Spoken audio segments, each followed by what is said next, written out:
We know sugar is bad. So why does our brain send us these cravings to go and eat sugar?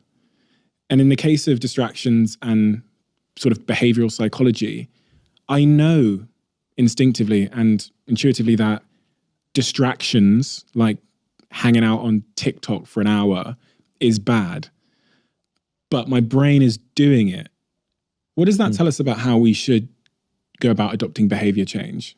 Yeah, so that's why it's really about this holistic model. So that's what took me the most time to figure out was what are the 4 mandatory components of living without regret, of doing what you say you're going to do.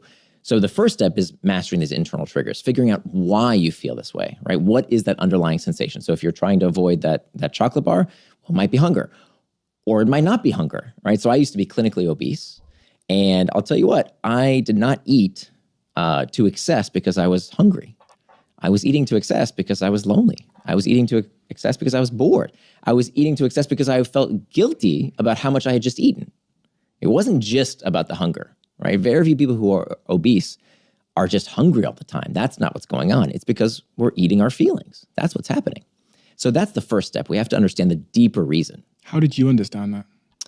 A lot of work, a lot of figuring out stuff in my life to help me understand that. And I think actually that's where my fascination with what I do today, in terms of, it's the same exact reason that we would overdo our use of technology.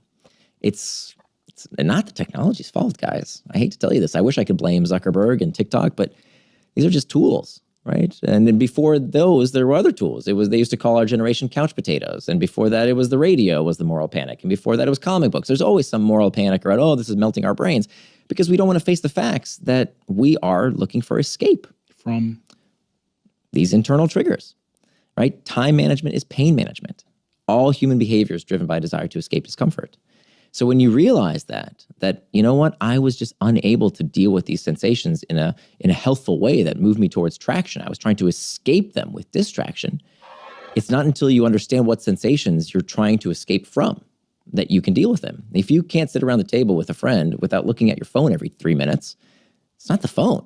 It's your inability to deal with the discomfort of maybe having silence or boredom or whatever else is going on in your life. So that has to be the first step. It's not the only step, but that's the first step. I'm really really interested in how you figured out the thing you were trying to escape from, because I think that's the starting point, which is a very difficult starting point for most people. They can see the sort of compulsive behavior that's maybe making them live outside of their values or causing them to excessively eat or excessively watch porn or whatever it might be. But diagnosing the root cause of that is a difficult